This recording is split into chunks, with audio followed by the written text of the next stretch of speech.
Lawrence Bishnoi ਤੋਂ ਸ਼ੁਰੂਆਤ ਕਰ ਲਈਏ ਮਿੰਟੂ ਜੀ। ਖਬਰ ਇਹ ਕਹਿੰਦੀ ਹੈ ਕਿ ਪੰਜਾਬ ਪੁਲਿਸ ਨੇ ਵੀ ਮੰਨਿਆ ਕਿ ਲਾਰੈਂਸ ਬਿਸ਼ਨੋਈ ਹੈ ਮਾਸਟਰਮਾਈਂਡ।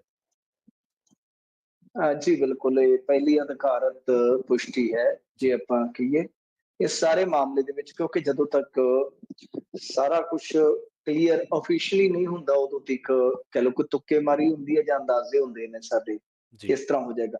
ਪਰ ਕਮਾਲ ਦੀ ਗੱਲ ਇਹ ਆ ਕਿ ਜੋ ਅੰਦਾਜ਼ੇ ਲੱਗ ਰਹੇ ਸਨ ਜਾਂ ਜਿਹੜੀ ਕਹਾਣੀ ਨਜ਼ਰ ਆ ਰਹੀ ਸੀਗੀ, ਉਹੀ ਕਹਾਣੀ ਜਿਹੜੀ ਆ ਉਹ ਪੁਲਿਸ ਨੇ ਮੋਹਰਬੱਧ ਕੀਤੀ ਆ। ਜੀ, ਉਹੀ ਉਹਦੇ ਤੇ ਮੋਹਰ ਲਾ ਕੇ ਉਹਨਾਂ ਨੇ ਪੇਸ਼ ਕਰ ਦਿੱਤੀ ਹੈ। ਤਾਂ ਬਹਰਹਾਲ ਦੇਖੋ, ਇਹ ਸਟੇਟਸ ਰਿਪੋਰਟ ਜਿਹੜੀ ਹੈ ਪੁਲਿਸ ਦੀ ਪਹਿਲੀ ਵਾਰੀ ਸਾਹਮਣੇ ਆਈ। ਸਟੇਟਸ ਰਿਪੋਰਟ ਦਾ ਮਤਲਬ ਕੀ ਹੁੰਦਾ ਹੈ? ਸਟੇਟਸ ਰਿਪੋਰਟ ਦਾ ਮਤਲਬ ਕਿ ਕੋਈ ਇਨਵੈਸਟੀਗੇਸ਼ਨ ਚੱਲ ਰਹੀ ਹੈ ਜਾਂ ਕੋਈ ਕਿਸੇ ਮਾਮਲੇ ਦੇ ਵਿੱਚ ਕੋਈ ਪੜਤਾਲ ਚੱਲ ਰਹੀ ਹੈ, ਤਾਂ ਉਹਦਾ ਇੱਕ ਸਟੇਟਸ ਦੱਸਿਆ ਜਾਂਦਾ ਕਿ ਕੀ ਹੈ, ਕਿ ਕਿੱਥੋਂ ਤੀਕ ਪਹੁੰਚ ਗਏ ਆ। ਫਰਜ਼ ਕਰੋ ਮੌੜ ਬੰਬ ਧਮਾਕਾ, ਤਾਂ ਮੌੜ ਬੰਬ ਧਮਾਕੇ ਦੇ ਵਿੱਚ ਮਾਮਲਾ ਚਲੇ ਗਿਆ ਹਾਈ ਕੋਰਟ ਦੇ ਵਿੱਚ 2 ਮਰਤਬਾ, ਜੀ। ਤਾਂ ਉੱਥੇ ਵੀ ਸਟੇਟਸ ਰਿਪੋਰਟ ਮੰਗੀ ਗਈ ਕਿ ਸਟੇਟਸ ਦਿਓ ਹੂੰ, ਕਿ ਤੁਹਾਡੀ ਇਨਵੈਸਟੀਗੇਸ਼ਨ ਕਿੱਥੇ ਖਲੋਤੀ ਆ, ਜੀ, ਤੁਸੀਂ ਕਿਹਨਾਂ ਕਿਹਨਾਂ ਗਵਾਹਾਂ ਨੂੰ ਹੁਣ ਤੱਕ ਕਲਮਬੱਧ ਕੀਤਾ, ਕਿਹਨਾਂ ਜੀ, ਕਿਹਨਾਂ ਲੋਕਾਂ ਨੂੰ ਤੁਸੀਂ ਮਿਲੇ ਹੋ, ਵਗੈਰਾ ਵਗੈਰਾ। ਕਹਿਣ ਦਾ ਮਤਲਬ ਹੈ ਤਾਂ ਇਸ ਤਰ੍ਹਾਂ ਇੱਕ ਸਟੇਟਸ ਰਿਪੋਰਟ ਕਿ ਕਿਸ ਦਾ ਸਟੇਟਸ ਕੀ ਹੈ, ਉਸ ਸਟੇਟਸ ਦੇ ਵਿੱਚ ਇਹਨਾਂ ਨੇ ਸਾਫ਼ ਕਰ ਦਿੱਤਾ ਹੈ ਕਿ ਮੇਨ ਜਿਹੜੇ ਸਾਜ਼ਿਸ਼ ਕਰਤਾ ਨੇ ਉਹ ਨੇ ਚਾਰ।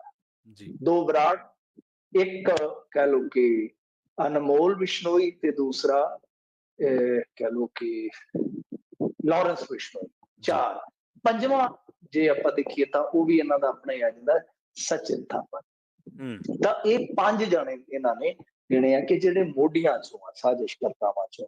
ਜੀ, ਦੂਸਰਿਆਂ ਦੀ ਜਿਹੜੀ ਗ੍ਰਿਫਤਾਰੀ ਪਈ ਇਸ ਮਾਮਲੇ ਦੇ ਵਿੱਚ, ਉਹਨਾਂ ਸਾਰਿਆਂ ਦੀ ਇਹਨਾਂ ਨੇ ਇੱਕ ਤਰ੍ਹਾਂ ਨਾਲ ਕਹਿ ਲਓ ਕਿ ਜੋ ਜੋ ਭੂਮਿਕਾ ਹੈ ਉਹਦੀ ਵਿਆਖਿਆ ਕੀਤੀ ਹੈ ਕਿ ਸੰਦੀਪ ਕੇਕੜਾ ਜਿਹੜਾ ਹੈ ਫੈਨ ਬਣ ਕੇ ਮੂਸੇਵਾਲੇ ਦੀ ਰੈਕੀ ਕਰਦਾ ਹੈ। ਜੀ, ਫਿਰ ਸ਼ਾਰਪ ਸ਼ੂਟਰਾਂ ਤੇ ਵਿਦੇਸ਼ ਵਿੱਚ ਬੈਠੇ ਗੈਂਗਸਟਰ ਨੂੰ ਪੂਰੀ ਜਾਣਕਾਰੀ ਦਿੰਦਾ ਮਨਪ੍ਰੀਤ ਮੰਨਾ, ਜਿਹਦੇ ਬਾਰੇ ਆਪਾਂ ਸ਼ੁਰੂਆਤ ਤੋਂ ਗੱਲ ਕੀਤੀ ਸੀ ਕਿ ਇਹ ਫਿਰੋਜ਼ਪੁਰ ਜੇਲ੍ਹ ਦੇ ਵਿੱਚ ਬੰਦ ਸੀਗਾ ਜੀ, ਜਿਸ ਦਿਨ ਇਹਨੂੰ ਕੱਢਿਆ ਸੀਗਾ, ਜਾਂ ਕਹਿ ਲਓ ਕਿ ਜਿਸ ਦਿਨ ਉੱਤਰਾਖੰਡ ਚੋਂ ਮਨਪ੍ਰੀਤ ਸਿੰਘ ਭਾਊ ਨੂੰ ਫੜਿਆ ਗਿਆ ਸੀ, ਔਰ ਉਸੇ ਦਿਨ ਹੀ ਅੰਦਾਜ਼ਾ ਲੱਗ ਗਿਆ ਸੀਗਾ। ਤਾਂ ਇਹਨੇ ਮਨਪ੍ਰੀਤ ਮੰਨਾ ਨੇ ਕਰੋਲਾ ਗੱਡੀ ਜਿਹੜੀ ਜਿਹੜੀ ਦੂਸਰੀ ਗੱਡੀ ਸੀ ਮਨਪ੍ਰੀਤ ਉਰਫ ਭਾਊ ਤੱਕ ਪਹੁੰਚਾਈ, ਜੀ, ਜਿਸ ਦਾ ਇਸਤੇਮਾਲ ਸ਼ਾਰਪ ਸ਼ੂਟਰਾਂ ਨੇ ਮੂਸੇਵਾਲਾ ਦੇ ਕਤਲ ਚ ਕੀਤਾ। ਤੀਸਰਾ ਕਰੈਕਟਰ ਆਉਂਦਾ ਸਾਰਜ ਮਿੰਟੂ। ਇਹ ਜੇਲ੍ਹ ਚ ਬੰਦੇ ਆ ਸਾਰਜ ਮਿੰਟੂ। ਇਹਨੇ ਮਨਪ੍ਰੀਤ ਭਾਊ ਨਾਲ ਸੰਪਰਕ ਕੀਤਾ ਸੀ, ਉਸਨੇ ਅਗਾਂਹ ਜਿਹੜੀ ਕਰੋਲਾ ਗੱਡੀ ਸੀ ਇਹ ਦੋ ਬਦਮਾਸ਼ਾਂ ਨੂੰ ਦੇ ਦਿੱਤੀ। ਇਹ ਦੋਵੇਂ ਸ਼ਾਰਪ ਸ਼ੂਟਰ ਹੋ ਸਕਦੇ ਆ, ਪੋਸੀਬਿਲਿਟੀ ਆ, ਇੱਕ ਕੁੱਸੇ ਦਾ ਜੀ, ਤੇ ਇੱਕ ਉਹ ਮਾਝੇ ਵਾਲਾ ਜਿਹੜਾ ਰੂਪਾ। ਤਾਂ ਹੂੰ, ਸਾਰਜ ਮਿੰਟੂ, ਗੋਲਡੀ ਬਰਾੜ ਤੇ ਸਚਨ ਪਾਇਲਟ ਦਾ ਜਿਹੜਾ ਇਹ ਕਹਿ ਲਓ ਕਿ ਕਰੀਬ ਵੀ ਹੈ। ਸਚਨ ਪਾਇਲਟ ਇੱਥੇ ਲਿਖਿਆ, ਸਚਨ ਵੈਸੇ ਉਹ ਮੈਂ ਜਿਵੇਂ ਕਿਹਾ ਪਿਤਾਪਨ। ਤਾਂ ਜੀ, ਮਨਪ੍ਰੀਤ ਭਾਊ ਉਹੀ ਜਿਹਦੀ ਆਪਾਂ ਗੱਲ ਕੀਤੀ ਹੈ ਕਿ ਇਹਨੂੰ ਉੱਤਰਾਖੰਡ ਚੋਂ ਚੁੱਕਿਆ ਸੀਗਾ, ਇਹਨੇ ਉਹ ਕਰੋਲਾ ਗੱਡੀ ਜਿਹੜੀ ਆ ਅਗਾ ਦੋ ਜਣਿਆਂ ਤੱਕ ਪਹੁੰਚਾਈ। ਪ੍ਰਭਦੀਪ ਪੱਬੀ ਆ ਕੋਈ, ਕਿ ਇਹਨੇ ਦੋ ਜਿਹੜੇ ਬੰਦੇ ਸੀਗੇ ਉਹਨਾਂ ਨੂੰ ਪਨਾਹ ਦਿੱਤੀ। ਦੋਵੇਂ ਜਨਵਰੀ 2022 ਵਿੱਚ ਹਰਿਆਣਾ ਤੋਂ ਆਏ ਸੀ। ਇਹਨਾਂ ਨੇ ਵੀ ਮੂਸੇਵਾਲਾ ਦੇ ਘਰ ਦੇ ਆਸ-ਪਾਸ ਰਸਤਿਆਂ ਦੀ ਰੇਕੀ ਕੀਤੀ ਤੇ ਜੀ, ਨਾਲੇ ਵੇਖਿਆ ਕਿ ਸਿਕਿਉਰਿਟੀ ਵਗੈਰਾ ਦੇ ਇੰਤਜ਼ਾਮਾਤ ਕੈਸੇ ਨੇ। ਪਰ ਫਿਰ ਤੁਹਾਨੂੰ ਪਤਾ ਹੀ ਹੈ ਕਿ ਇਹਨਾਂ ਨੇ ਉਹ ਮਸਲਾ ਜਿਹੜਾ ਇੱਕ ਵਾਰੀ ਢਾਲ ਦਿੱਤਾ ਸੀਗਾ। ਮੋਨੂ ਡਾਗਰ, ਮੋਨੂ ਡਾਗਰ ਹੈ ਮੇਨ ਇਸ ਮਾਮਲੇ ਦੇ ਵਿੱਚ ਖੜੀ। ਤਾਂ ਜੀ, ਮੋਨੂ ਡਾਗਰ ਕਿਉਂਕਿ ਪਹਿਲਾਂ ਹੀ ਅਰੈਸਟ ਆ, ਹੂੰ, ਇਹਦੇ ਤੇ ਇਹ ਦੋਸ਼ ਆ ਕਿ ਇਹਨੇ ਦੋ ਸ਼ੂਟਰ ਮੁਹੱਈਆ ਕਰਵਾਏ ਆ।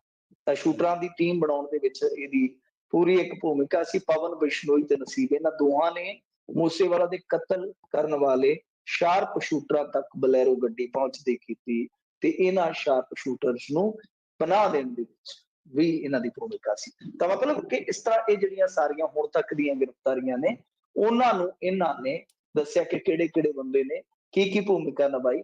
ਪਰ ਕੁਝ ਬੰਦੇ ਮੈਂ ਜਿਵੇਂ ਕਿਹਾ ਕਿ ਜਿਵੇਂ ਦੋ ਬਰਾੜ ਉਹ ਦੱਸੇ ਜਾ ਰਹੇ ਆ ਬਾਹਰ, ਤਾਂ ਲਾਰੈਂਸ ਅੰਦਰ ਆ, ਜਿਹੜਾ ਇਹਦਾ ਭਰਾ ਹੈ ਛੋਟਾ ਅਨਮੋਲ, ਉਹਦੇ ਜੀ, ਬਾਰੇ ਹੁਣ ਪਤਾ ਨਹੀਂ ਹੈ ਸੱਚ ਹੈ ਕਿ ਝੂਠ ਹੈ। ਕੋਈ ਕਹਿੰਦਾ ਬਾਹਰ ਹੈ, ਕੋਈ ਕਹਿੰਦਾ ਅੰਦਰ ਹੈ।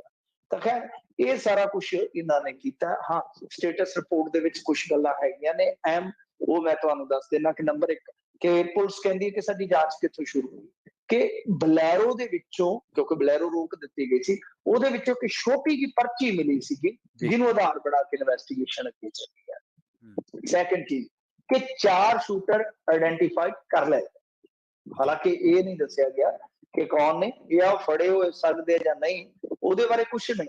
ਪਰ ਇਹਨਾਂ ਨੇ ਦਾਅਵਾ ਕੀਤਾ ਕਿ ਚਾਰ ਸ਼ੂਟਰ ਅਸੀਂ ਕਹਿ ਲਓ ਕਿ ਆਇਡੈਂਟੀਫਾਈਡ ਕਰ ਲਏ, ਨੇੜੇ ਤੇੜੇ ਅਸੀਂ ਉਹਨਾਂ ਨੂੰ ਫੜਨ ਦੇ।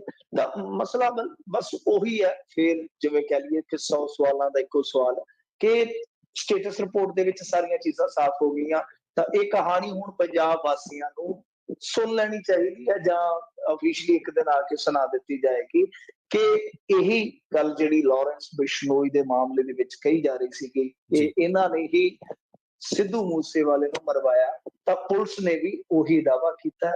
ਹੁਣ ਮਸਲਾ ਜਿਹੜਾ ਕਹਿ ਲਓ ਕਿ ਅਣਸੁਲਝਿਆ ਵਾ ਉਹ ਹੈ ਕਿ ਮਰਵਾਇਆ ਕਦ।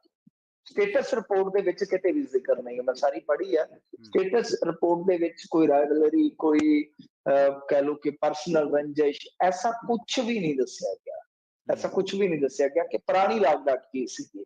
ਤਾਂ ਹੁਣ ਜਦੋਂ ਵੀ ਮਤਲਬ ਕਿ ਸਾਰੀ ਕਹਾਣੀ ਸਪਸ਼ਟ ਕਰ ਦੇਣਗੇ, ਜਦੋਂ ਸਾਰਾ ਕੁਝ ਇਹਨਾਂ ਨੇ ਅਧਿਕਾਰਤ ਤੌਰ ਤੇ ਦੱਸਣਾ ਹੋਇਆ, ਤਾਂ ਸ਼ਾਇਦ ਉਦੋਂ ਇਹੀ ਇੱਕ ਜਗਿਆਸਾ ਦਾ ਵਿਸ਼ਾ ਰਹਿ ਜਾਏ, ਕਿਉਂਕਿ ਕਹਾਣੀ ਤਾਂ ਹੁਣ ਸਾਫ਼ ਹੋ ਗਈ ਹੈ ਕਿ 4 ਸ਼ੂਟਰ ਕਿਹੜੇ ਨੇ।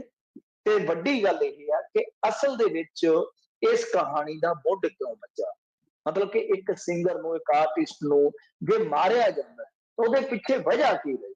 ਕੋਈ ਉਹਦੀ ਕਿਸੇ ਕਿਸਮ ਦੀ ਗਰੁੱਪਿਜ਼ਮ ਦੇ ਵਿੱਚ ਇਨਵੋਲਵਮੈਂਟ ਸੀ, ਕੋਈ ਉਹ ਰੰਗਦਾਰੀ ਤੋਂ ਵਸੂਲੀ ਤੋਂ ਨਾਹਾ ਕਰ ਰਿਹਾ ਸੀਗਾ, ਕੋਈ ਹੋਰ ਕਾਰਨ, ਕੋਈ ਪਰਸਨਲ। ਸੋ ਇਹ ਚੀਜ਼ ਜਿਹੜੀ ਹੈ ਉਹ ਹੁਣ ਵੇਖਣੀ ਬਾਕੀ ਹੈ ਕਿ ਕੀ ਮਿੱਡੂ ਖੇੜਾ ਦਾ ਹੀ ਇੰਤਕਾਮ ਸੀ। ਇਹ ਜਿਹੜੇ ਸਾਰੇ ਸਵਾਲ ਨੇ ਉਹ ਉਦੋਂ ਹੀ ਹੱਲ ਹੋਣਗੇ ਜਦੋਂ ਹੁਣ ਪੀਸੀ ਕਰਕੇ ਕਹਿਣਗੇ ਕਿ ਹਾਂ ਇਸ ਕਤਲकांड ਦੀ ਮੂਲ